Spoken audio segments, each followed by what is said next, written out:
विशाखा, रंगदेवी, सुदेवी आदि सखियां श्री रूप मंजरी, रति मंजरी, रस लवंग, विलास गुण, कस्तूरी, मंजुलाली आदि मंजरियों ने राधा रानी का श्रृंगार किया। पहले वेणी गुथी गई, तो वेणी गुथन के पश्चात राधा रानी का वस्त्र परिधान कराया गया।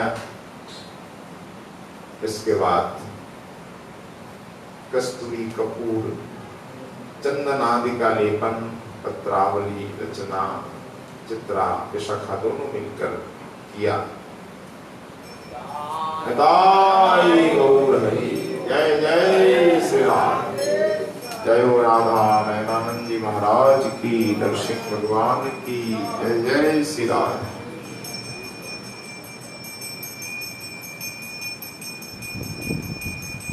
नाना प्रकार चित्र अंकित कपड़ों में, ललाट में, वक्षस्थल आदि में किया गया।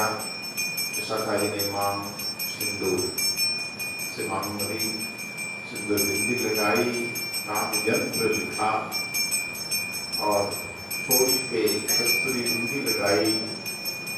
तनुलेपन, चंदन आदि का श्रृंगार समाप्त हुआ। अब एक एक आभूषण पहनाने लगे। आभूषणों में अपने सुनाई है, पहले कानों में कुंडल, नीचे एवं ऊपर चक्र शलाका के साथ 2 प्रकार के कुंडल पहनाए गए। नाक में नथ, तेल, गले में स्वर्ण पदक, कंठ पदक 2 प्रकार के, और वक्षस्थल पे अनेक हार पहनाए गए। स्वर्ण, सोना के हार, रत्नों के, मोतियों के, फिर गुंजा, माला आदि अनेक प्रकार के हारों से, मालाओं से सुशोभित किया गया। फिर दोनों भुजाओं में बाजूबंद पहनाया। तो विशाखा जी ने सुंदर राधा रानी के दोनों भुजाओं में बाजूबंद पहनाया। फिर ललिता जी ने हाथों में नीलमणि की चूड़ियां पहनाई। गले का मणि की चूड़ियां हैं, मणिबंध में पहनाई यानी गले में। इसके बाद कंगन पहनाए, मोटे मोटे मणि, स्वर्ण, मणि, मोतियों से सुशोभित। यहाँ तक का स्वादन कल हो चुका था। तो कंगन के पश्चात एक और आभूषण हाथ में पहनाए गए, दोनों हाथों में। इसका नाम यहाँ दिया है माधुलिका। कंगन चूड़ियों से अलग माधुली यानी जो ताबीज होता है, छोटा छोटा स्वर्ण ताबीज, उस और रत्नों से सुंदर बनाया हुआ एक कंगन जैसा है। तो मणिबंध गले से नीचे धारण कराया गया है, सामने एक आजकल भी लोग पहनते हैं, नवरत्न मणि आदि से एक हाथ में लटकता है। तो से इसका नाम माधुलिका। तो पट्ट रेशमी स्तबक के साथ दिव्य शोभित है, रत्नों से बना, स्वर्ण रत्नों से बना ये माधुलिका आभूषण पहनाया। इसके पश्चात हाथों में यानी हस्त अंगुलियों में मुद्रिकाएं पहनाई। विशाखा जी ने एक एक मुद्रिका क्या दिव्य है। इसमें तो एक ही नग है, इसमें 2, 3, 4, 5, किसी में 6, 7 तक नग है। नाना मणियों से, रत्नों से सुंदर सुंदर बनी, एक से एक दिव्य दिव्य ये मुद्रिका। और हर मुद्रिका में राधा नाम भी अंकित है। यहाँ बताया कविराज गोस्वामी जी ने, 99वां श्लोक में कि नीच नामांकिता नाना रत्न दूतिकरम पिता बभू अंगुली मुद्रास्या विपक्ष मदमर्दिनी।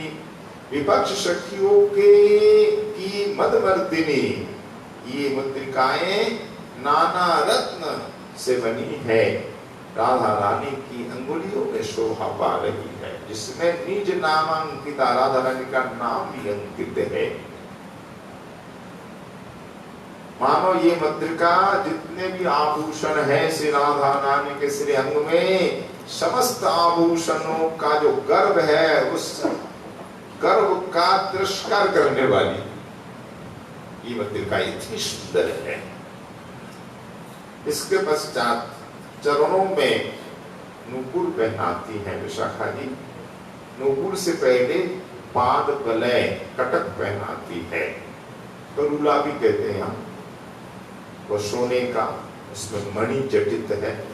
चतुर चटक राबहु हंस कहू की वो बात बजे तो सुंदर सोने का बना, ऊपर से मणि जटित, अद्भुत दो ये पाद कटक श्री विशाखा जी ने दो चरणों में पहनाया। ये जब राधा रानी चलती हैं तो दोनों कटक बहुत सुंदर आवाज करते हैं। तो आवाज को सुनकर, इसकी ध्वनि को सुनकर श्याम सुंदर के श्रुति, धृति और मति तीनों का हरण हो जाता। श्रुति मतलब कान, धैर्य और मति, मानो ये श्याम सुंदर के हंसी है, हास हंसिनी। इनकी जो ध्वनि है उस ध्वनि को भी तिरस्कार करने वाली ध्वनि है पाद कटक में। इसका यही तात्पर्य हुआ। इसलिए श्याम सुंदर की मति, श्याम सुंदर का धीरज, श्याम सुंदर की श्रुति सबका हरण हो जाता। तो कटक की ध्वनि सुनते श्याम सुंदर राधा रानी के पीछे हो लेते हैं। तो रत्न जटित नाना प्रकार रत्न किरणों से दिव्य एक तरंग भी उठ रही है। मणि है तो किरण तो होगी। तो चरण कमल के ऊपर है, मुंह पर नीचे होता है और ऊपर ये पद कटक। अब विशाखा जी मुंह पर ले आती है और दो ऊपर चरणों में पहनाएंगी। ऊपर का नाम रखा गया गोपुरम, रत्न गोपुरम। जैसे किसी मंदिर में पहुंचाओ तो पहले गोपुरम पड़ेगा द्वार। तो श्री राधा रानी के आभूषण रूप भवन मानो, उस भवन में प्रवेश करने के लिए चरण का नूपुर ही द्वार है, गोपुरम रत्न द्वार। इसका यही मतलब है पहले चरण का ध्यान करो तब आप प्रवेश करो। एक एक करके श्री राधा रानी के श्री अंगों का ध्यान करो, एक एक आभूषणों का ध्यान करो, तो चरण से ही तो जाना होगा। तो चरण के नूपुरी माना गोपुरम है, इसलिए नूपुर का नाम ही रत्न गोपुरम। रत्नों से बना दिव्य ये नूपुर है। नूपुर श्री विशाखा जी ने दोनों चरणों में पहनाया। जब रुनझुनु ये नूपुर बजते हैं, इसकी ध्वनि अद्भुत, हंस ध्वनि क्या इसके सामने।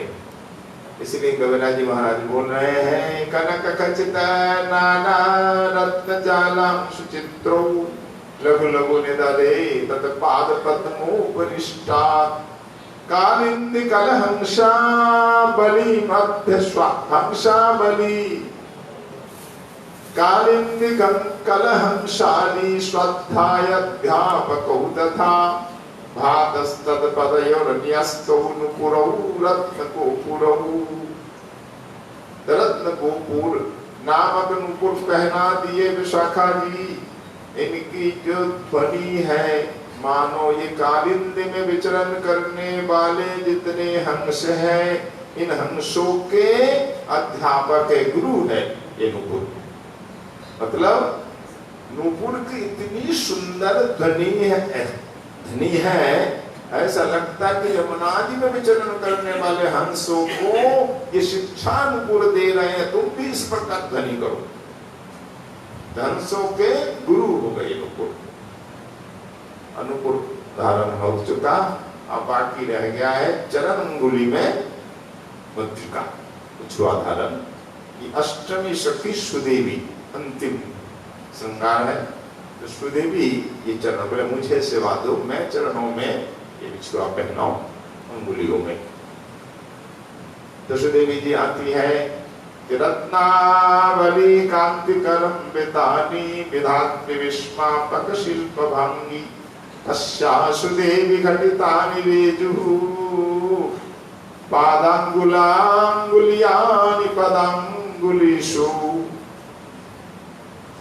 रत्न प्रभा से अद्भुत ये मुद्रिकाएं झिलमिला रही है। विधाता भी विस्मित हो जाता है इनकी शोभा को देखकर। तो राधा रानी के एक आभूषण, इन आभूषणों की शोभा देखकर विधाता विस्मित हो जाता है। इसका मतलब कि विधाता की सृष्टि में है ही नहीं ऐसे आभूषण। राधा गोविंद के या प्रियतम के जितने आभूषण है विधाता के सृष्टि के बाहर है, विधाता की सृष्टि में नहीं आते ये, क्योंकि ये सब आभूषण दिव्य है, चिन्मय है, अपराकृत है। विधाता इसलिए दर्शन करके विस्मित हो जाते हैं। यहाँ ब्रज निकुंज में जो भी वस्तु है, वस्त्र आभूषण से लेकर हर वस्तु चिन्मय दिव्य है, नित्य है, शाश्वत है, अपराकृत है। सखी ही आभूषण के रूप में श्री राधा रानी के श्री अंग में विराजमान होती है। यह आभूषण काफी सखी रूपी है, सब नित्य दिव्य तब प्राकृत होने के कारण ही इन आभूषणों को देख करके, रत्नों की प्रभा को देख करके, इनकी अपूर्व शिल्प चातुर को देख करके विशाखा वाले विधाता को विस्मय हो जाता। ऐसा अद्भुत, ऐसी अद्भुत सृष्टि हम तो नहीं कर सकते।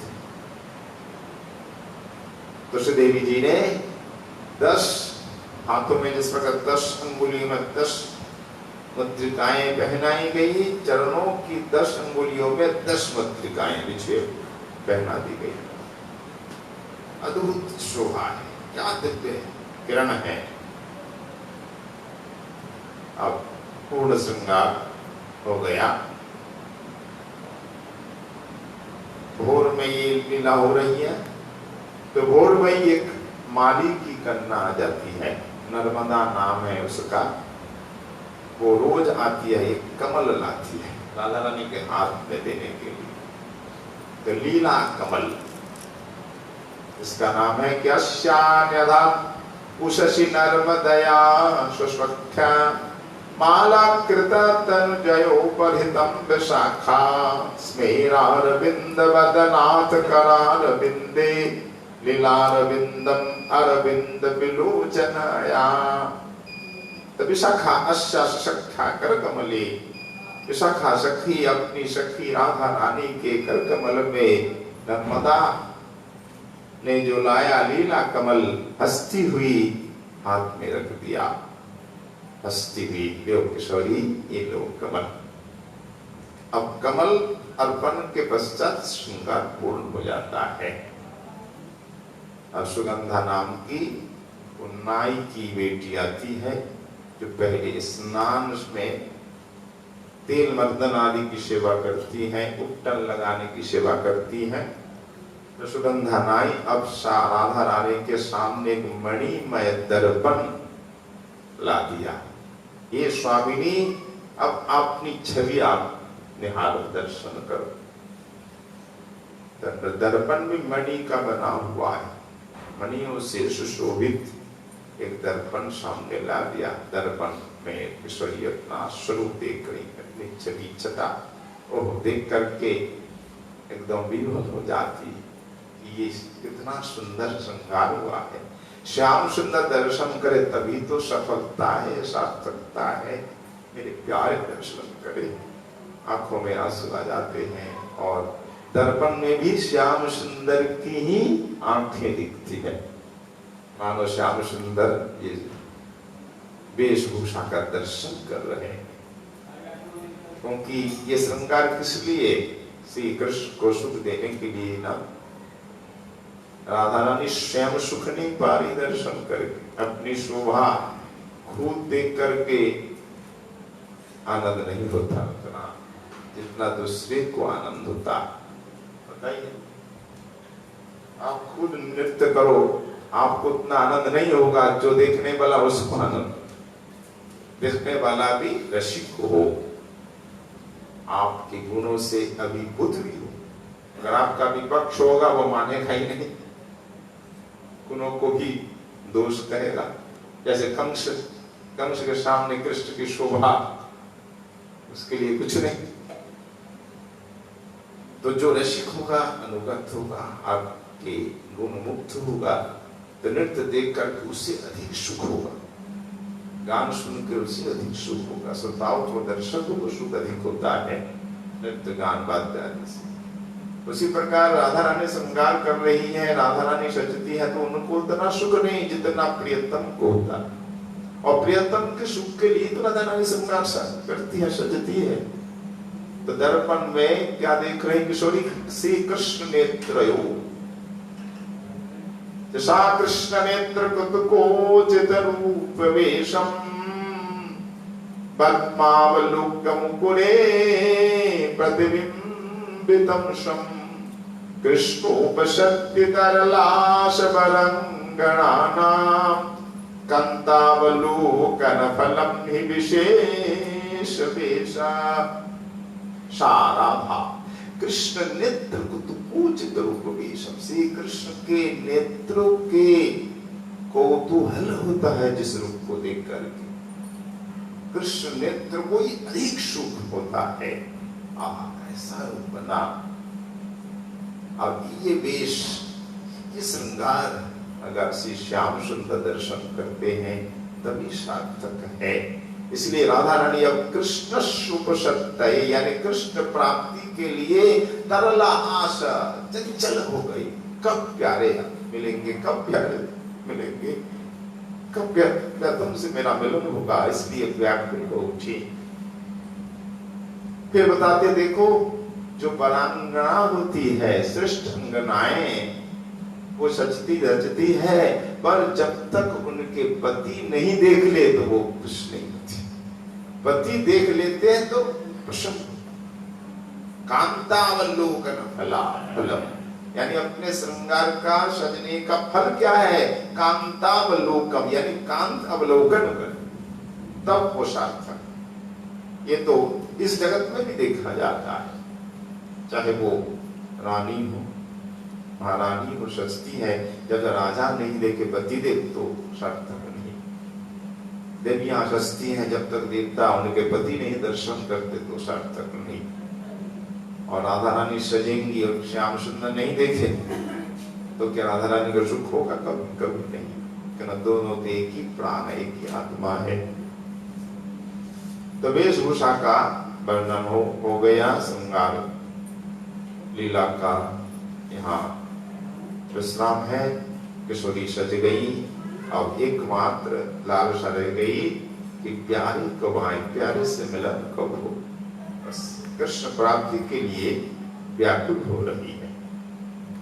यहाँ अंतिम सखी सुदेवी का वर्णन हुआ है। तो सुदेवी और रंगदेवी का परिचय भी थोड़ा हम देख लेते हैं। वैसे माधव महोत्सव प्रसंग में आस्वादन हो ही गया है, फिर भी यहाँ दिया गया पाद टीका में उसका वर्णन हम देख रहे हैं कि सुदेवी रंग देव्यास्तु यमजा मृदुरष्टमी रूपादेवी ससुर साम्या तद भ्रांति भर कारिणी। रंग देवी और सुदेवी ये दोनों आपस में बहन है, सोदर, यहाँ तक कि जुड़वी बहन, एक ही साथ दोनों का जन्म हुआ है। तो दोनों के पिता माता एक ही है। राधा रानी से 7 दिन की छोटी है दोनों। रंग देवी की अंग कांति कैसी है? कमल केसर की तरह अंग कांति, और वस्त्र कैसा है? जवा पुष्प की तरह लाल वस्त्र पहनती है रंग देवी। पिता रंगसार, माता का नाम करुणा, दोनों के एक ही हो गए। और पति अलग, इनके पति वक्रेक्षण जो भैरव के भाई है, तो रंग देवी सुदेवी दोनों बहन, इनके युद्ध में, रंग देवी के युद्ध में कलकंठी, शशिकला, कमला, मधुरा, इंदिरा, गंधर्व सुंदरी, कामलतिका और प्रेम मंजरी, ये 8 सखियां हैं। रंग देवी की क्या सेवा है? ये बेनर्म सखी में आती है। रंग देवी नाम ही रंग है, इसलिए हास्य रंग विस्तारिणी, लीला में हंसाती है। जैसे श्री कृष्ण सखाओं में हंसाने वाला मधुमंगल, राधा रानी की सखियों में हंसाने वाली रंग देवी है। बोलो रंग देवी सखी की जय। कभी इसी श्याम सुंदर के सामने राधा रानी का परिहास करती है, एक कौतुक लोग हंसे, कभी श्याम सुंदर का परिहास करती है। तो कृष्ण आकर्षण मंत्र भी इसने प्राप्त किया है रंग देवी ने। पहले इन्होंने तपस्या की थी कि कृष्ण आकर्षण मंत्र हमें मिले आए, तो उस तपस्या के फलस्वरूप इनको ऐसा मंत्र प्राप्त हुआ है, मंत्र जाप करते से कृष्ण खींचे चले आते। और आसन प्राणायाम आदि भी खूब जानती है रंग देवी, किस प्रकार कैसा आसन होना चाहिए, ये सब योग भी जानती है, योग क्रिया भी। और विचित्र रंग राग निर्माण करती है। रंग राग में बहुत सुंदर है, कुंज को, भवनों को रंग राग करना है, वस्त्रों को रंग राग करना है, ये सब काम बहुत सुंदर जानती है। गंध लेपन, राधा रानी के रंग राग करना, मेहंदी आदि लगाना, गंध लेपन करना, और कुंजों में धूप जलाना, कौन सा धूप किस समय जलाना चाहिए। धूपन का भी एक कला है, सबको नहीं आता है। हर समय एक सा धूप नहीं, हर समय एक सा इत्र नहीं, अलग अलग ऋतुओं में अलग अलग इत्र, अलग अलग धूप। तो धूपन काल में और शीतकाल में ये क्या करती है, सर्दी में अंगार, अंगीठी जलाकर सामने लाती है बड़े सरकार के, और कभी स्वयं धारण करती, मानो लीला चल रही है, नृत्य गायन, तो अंगार कहीं आपने अंगीठी रख दी तो यहीं रहेगी ना, इसलिए स्वयं हाथ में लेकर चलती है। राधा रानी को, हमारे श्याम सुंदर को गर्मी मिले, वो जहां जाए ये साथ में लेके जाए। रंग देवी ये अंगीठी सदा धारण करती है, शीतकाल में, सर्दियों में, और ग्रीष्म में, गर्मियों में पंखा जलती रहती, निरंतर हाथ में पंखा होता है, पंखा जलती है गर्मी। और राधा रानी के जो पालित, यानी पाली हुई हिरणी है, साड़ी है, पशु पक्षी, इस सब का लालन पालन देखभाल रंग देवी करती। सूप, साड़ी, हिरणी आदि, गाय, बछड़ा, सबका पालन पोषण देखभाल करती है, सबकी अध्यक्षा है रंग देवी। इन पशु अधिकार में, पशु पक्षी की सेवा में जितनी सखियां दासियां हैं, उनकी अध्यक्षा रंग देवी। पहली की बहन सुदेवी, जिनका भी वर्णन हुआ है, सुदेवी ने चरण में मंदिर का धारण कराई। तो सुदेवी के पति कौन है? वक्रेक्षण, रंग देवी के पति के भाई, पति भी 2 भाई हुए, ये भी 2 बहन। तीन के युद्ध में, सुदेवी के युद्ध में कावेरी, चारुकमरा, सुकेशी, मंजुकेशिका, हार हीरा, महाहीरा, हारकंठी, मनोहरा, ये 8 सखियां हैं। तो प्रिय नर सखी में आती है सुदेवी। सुदेवी की मुख्य सेवा है क्या? केश संस्कार। तो भ्राता रक्तेक्षणस्येयं परिणीता कनीयसा, श्रीदेवी केश संस्कारम प्रिय सख्या सथांजनम। तो प्रथम सेवा है केश संस्कार, केश संभालना, और दूसरी सेवा अंजन, आंजन, आंजन काजल लगाना, और तीसरी सेवा अंग संवाहन, चरण पलटना, हाथ हस्त चरण आदि संवाहन करना। कभी किशोरी कहती है श्रीदेवी पीठ में दर्द है हो रहा है, पीठ को सम्मान दबा देती है। अंग संवाहन में बड़ी चतुर्वी है। गंगा अंग संवाहनम तीसरी सेवा। दशा कुर्वन्ति पार्षदा, और राधा रानी के निकट ही रहती है सदा, श्रीदेवी दूर नहीं, एकदम निकट पास पास रहती है। ये तो तीन सेवा मुख्य रूप में है। और चौथी सेवा शारिका सुख शिक्षायाम लाभ कूटव योधने भूरि शाकुन शास्त्रे च खगादि रुत बोधने। और चौथी सेवा है सुख शारी को शिक्षा प्रदान करना, कैसे क्या करना है। राधा रानी जब कहती है उसको कैसे याद करे, राधा रानी की इच्छानुसार श्याम सुंदर को सुनाए, श्याम सुंदर से सुनकर राधा रानी को सुनाए। सुख शारी को शिक्षा प्रदान करती है। राधा कृष्ण लीला हेतु जो शिक्षा चाहिए सुख शारी तो करती रहती, ये दोनों करते रहते राधा कृष्ण का गुणगान। राधा रानी के हृदय की इच्छा जान करके तुरंत राधा रानी जो कुछ कहती है याद करके श्याम सुंदर के बचा के सुना देती है शायद, और श्याम सुंदर जो कुछ कहते हैं फिर यहाँ कर सुना देती है, ऐसा भी करती है। ये सब शिक्षा सुदेवी देती है सुखशाली को। इसके अलावा लाभ कुट आदि जो पक्षियां हैं, इन पक्षियों को युद्ध सिखाती है, आपस में लड़ाई आदि, एक मनोरंजन है।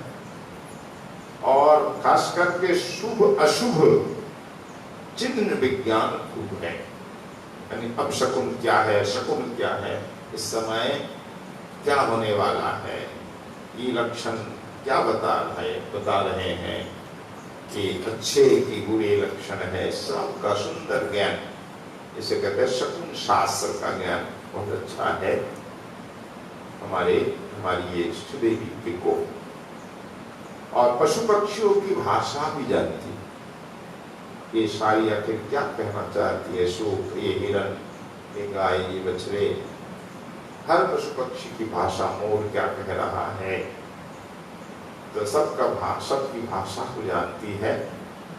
और चंद्रोदय कब होगा, अब चंद्रोदय के समय की शोभा को लक्षण तो देके बता देती है। हाँ, आज बारिश होने वाली है, आज बहुत जो है गर्मी पड़ेगी, कल दिन में आज ऐसी घटना होने वाली है, समुद्र में ज्वार आने वाला है, चंद्रोदय से सब बता दे। मेघ के लक्षण, ये बारिश, बादल आ गए हैं, बारिश होगी कि नहीं, तो नहीं ये बारिश नहीं होगी, ये बादल उड़ जाएंगे, इसका भी ज्ञान अच्छा है। और अग्नि विद्या में भी अग्नि को स्तंभन कर देना, जला देना आदि। अग्नि पहले अग्नि कैसे करते, लकड़ी को घिस करके अग्नि मंथन करके अग्नि की जाती, ये विद्या भी जानती है। अग्नि मंथन स्तंभन भी जानती है। उद्वर्तन क्रिया भी अच्छा जानती है, उद्वर्तन मतलब उपटन लगाना। फिर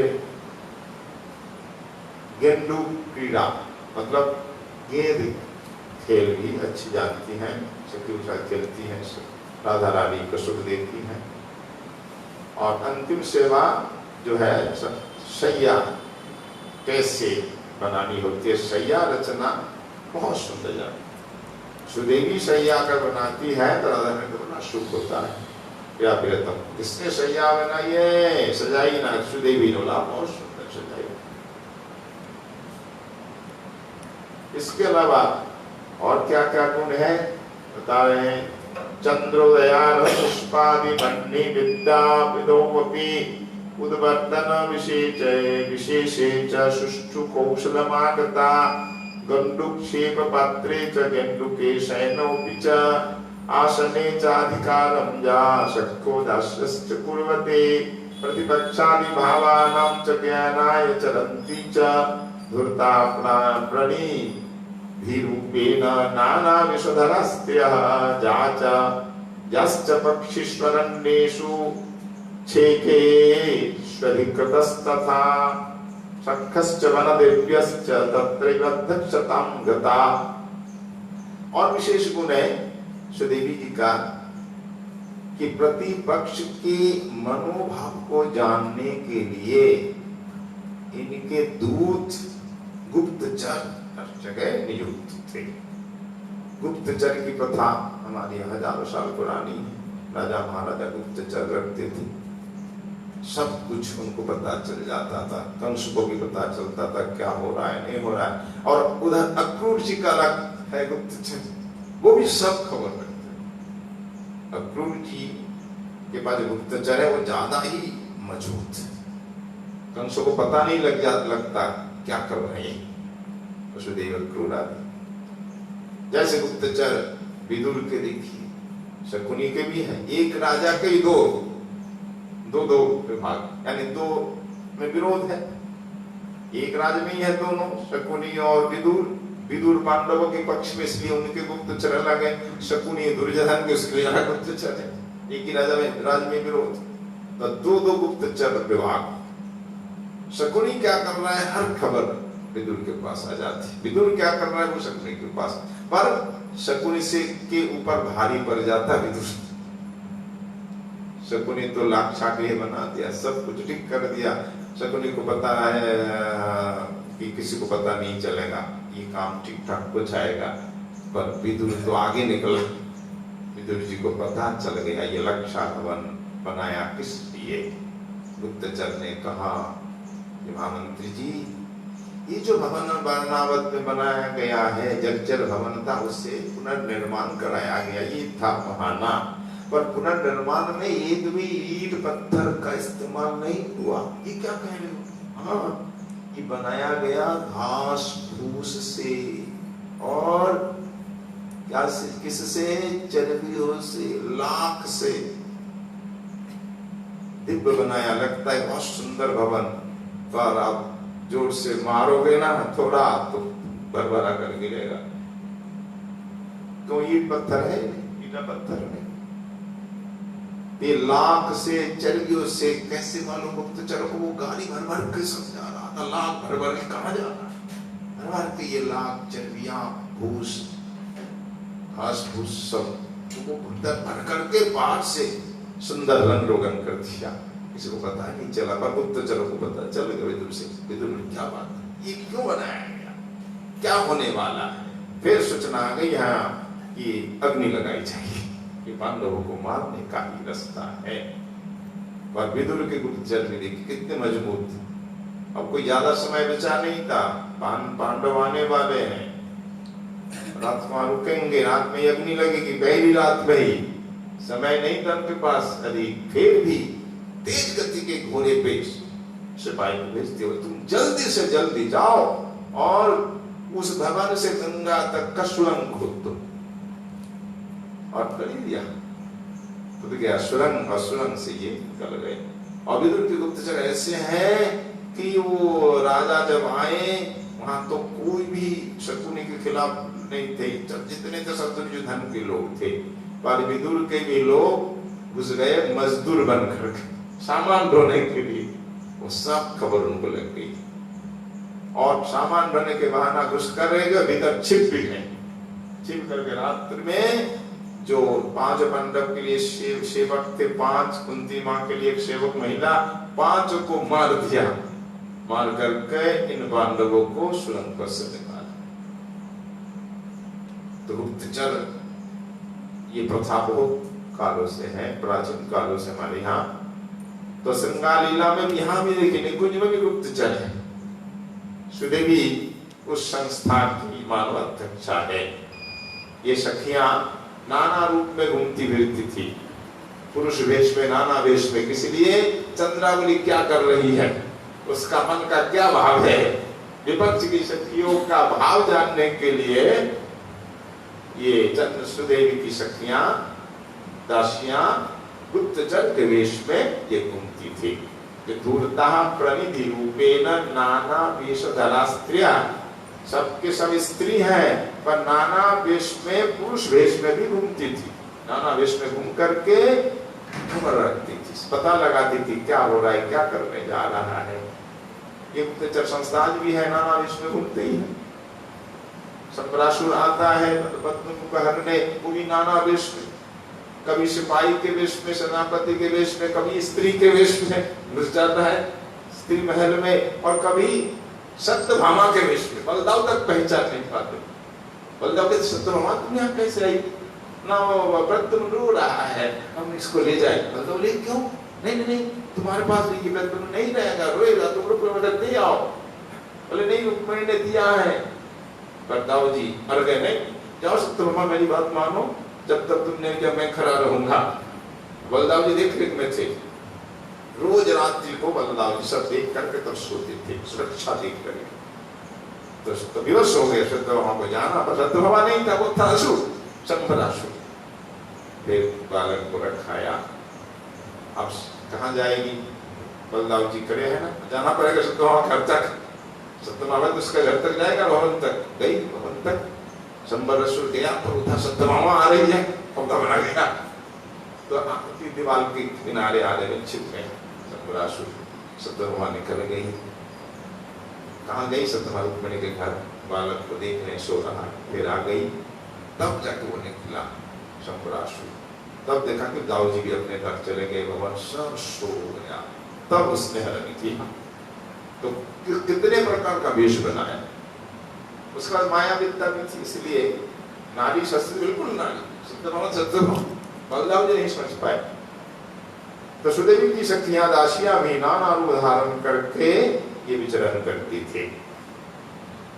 इसके अलावा पशु पक्षियों का अधिकार में नियुक्त जितनी शक्तियां हैं, पशु पक्षी पालन अधिकार में सबकी अध्यक्षा सुदेवी है। ये सुदेवी का कुछ वर्णन यहाँ हुआ। 8 शक्तियों का वर्णन तो पहले हो चुका, फिर भी यहाँ 3-4 शक्तियों का वर्णन हुआ जो पाद टीका के अनुसार। अब अंतिम वर्णन में समापन कर रहे हैं इस सर्ग का। किस चैतन्य पदारविंद मधुपा श्री रूप से फले दिष्टे श्री रघुनाथ दास कृतिना श्री जीव संबुद्गते काव्ये श्री रघुनाथ भट्ट वर्जी गोविंद लीलामृते सर्गः कल्लविलास वर्णनमय स्वयं द्वितीयोगतः।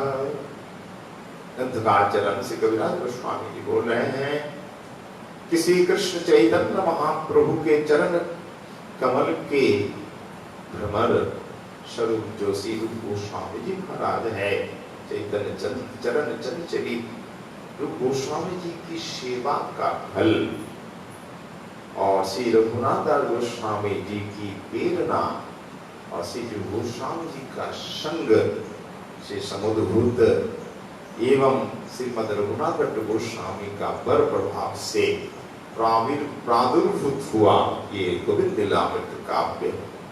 इस काव्य में प्रातः काल की लीला का वर्णन हुआ।